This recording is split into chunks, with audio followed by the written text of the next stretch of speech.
Hello and welcome to Amiksha study centre. तो कैसे हैं आप लोग? मैं उम्मीद करती हूँ कि सभी लोग बहुत अच्छे होंगे और अपनी पढ़ाई मन लगा कर रहे होंगे, है ना। तो हम कर रहे थे सीटेट के एग्ज़ाम की तैयारी, जो कि जुलाई या फिर अगस्त के महीने में होगा आपका, जिसके अंतर्गत मैं आपको चाइल्ड डेवलपमेंट एंड पेडागोजी का कोर्स करा रही थी। उस चीज़ को कंटिन्यू करते हुए आज एक ये नया वीडियो लेके मैं आपके सामने आई हूँ। तो आइए अपनी पढ़ाई को कंटिन्यू करते हैं। आज का टॉपिक है जेंडर। जेंडर मतलब क्या होता है, हिंदी क्या होता है, लिंग।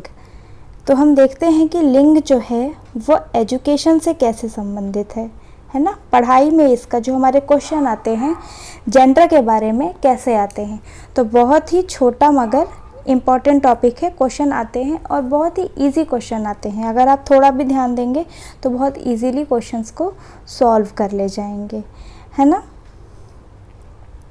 तो देखिए, हम दो वर्ड सुनते हैं, जेंडर और सेक्स। दोनों की ही हिंदी क्या होती है, हिंदी में दोनों को ही क्या लिखा रहता है, लिंग लिखा रहता है। तो इसीलिए कहा जाता है कि कभी भी ऐसे जब प्रॉब्लम आए तो आप इंग्लिश वर्ज़न को ही ध्यान में रखेंगे, ठीक है। तो ये बात हुई। अब हम देखेंगे कि जेंडर और सेक्स में डिफरेंस क्या है। जो सेक्स वर्ड है वो क्या है, एक जैविक संरचना है, यानी कि एक बायोलॉजिकल एस्पेक्ट है, बायोलॉजिकल टर्म है, ठीक है। जो हमको शारीरिक संरचना, जैसे हम देखते हैं ना कि बॉय है या गर्ल है ना, दोनों की शारीरिक संरचनाओं में फ़र्क होता है। तो वो तो ये चीज़ हो गई, मतलब दोनों बायोलॉजिकली अलग हैं। लेकिन जो जेंडर वर्ड है वो क्या है, सामाजिक संरचना है, यानी ये क्या है, सोशल कंस्ट्रक्ट है। सोशल कंस्ट्रक्ट है मतलब क्या है, ये जो टर्म है या ये जो चीज़ है वो समाज ने बना दी है। तो हमको क्या करना है, हमको इसी के बारे में पढ़ना है ना, कि ये कैसे अलग है। जो समाज होता है कि वो उसने डिसाइड कर दिया है कि अगर लड़का है तो ये काम करेगा और लड़की है तो ये काम करेगी, ठीक है। तो ये जो डिस्क्रिमिनेशन किया गया है, ये जो असमानताएं पाई जाती हैं, उसी को क्या कहते हैं, जेंडर बोलते हैं, ठीक है। बाकी शारीरिक रूप से तो दोनों अलग हैं ही, ठीक है। तो ये चीज़ क्या कहलाती है, जेंडर कहलाती है, यानी ये क्या है, सोशल कंस्ट्रक्ट है।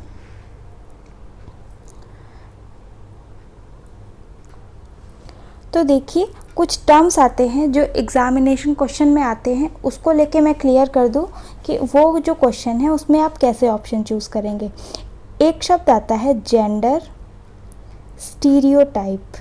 स्टीरियोटाइप यानी कि लिंग रूढ़िवादिता। रूढ़िवादिता, लिंग रूढ़िवादी, इसका क्या मतलब होता है।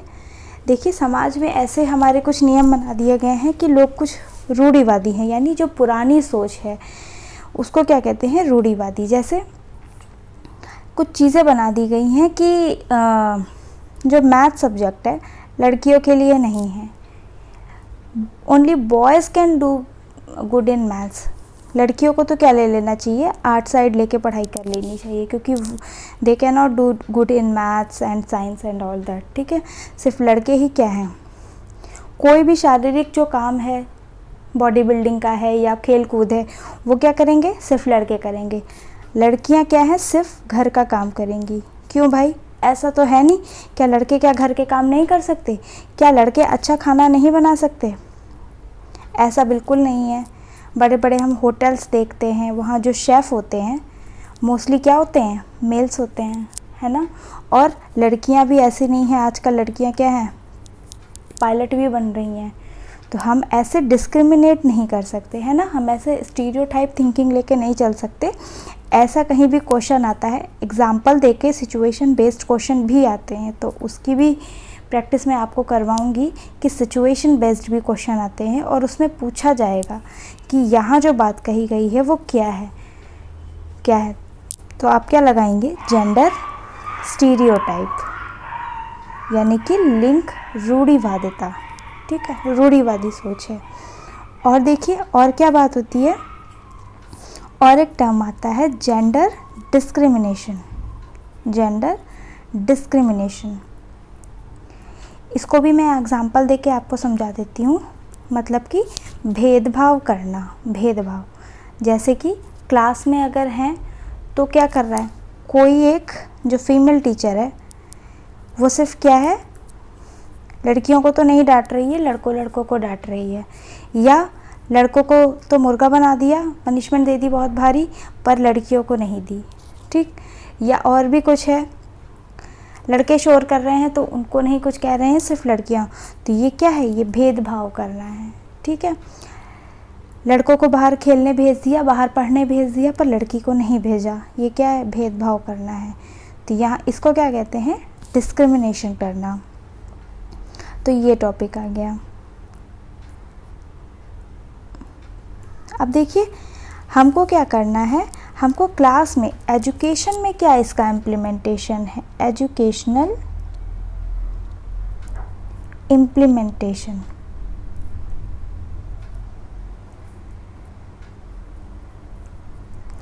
एजुकेशन में हमको क्या क्या इसको लेके ध्यान में रखना चाहिए। पहली बात तो जेंडर न्यूट्रल लैंग्वेज, कोई भी स्टूडेंट को स्टूडेंट के नाम से बुलाएंगे या फिर एज ए स्टूडेंट बुलाएंगे, ए लड़का ए लड़की ऐसे करके नहीं बुलाना है, या फिर किसी को भी जेंडर न्यूट्रल लैंग्वेज का प्रयोग करना है। कुछ भी ऐसी बात नहीं कहनी है कि वो डिस्क्रिमिनेट करे कि आप लड़के हो इसलिए आपसे ऐसी बात कही जा रही है, या आप लड़की हो इसलिए आपसे ऐसी बात कही जा रही है, ठीक है।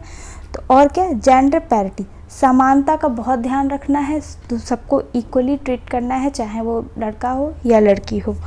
सेंसिटिविटी, ठीक है, बच्चों के प्रति क्या रहना है, संवेदनशील रहना है, संवेदनशील रहना है। तो इन सब बातों का बहुत ध्यान रखना है पढ़ाई कराते समय। ये पेडागोजी के हिसाब से काफ़ी इम्पॉर्टेंट टॉपिक है, ठीक है। तो ये तो था आपका जेंडर वाला टॉपिक, जो कि छोटा सा था, पर इसमें से काफ़ी क्वेश्चन आते हैं।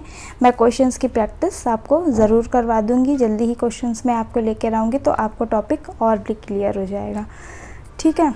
तो अगर किसी को कोई भी डाउट हो तो वो बिल्कुल बता सकता है। Thank you for watching today's video.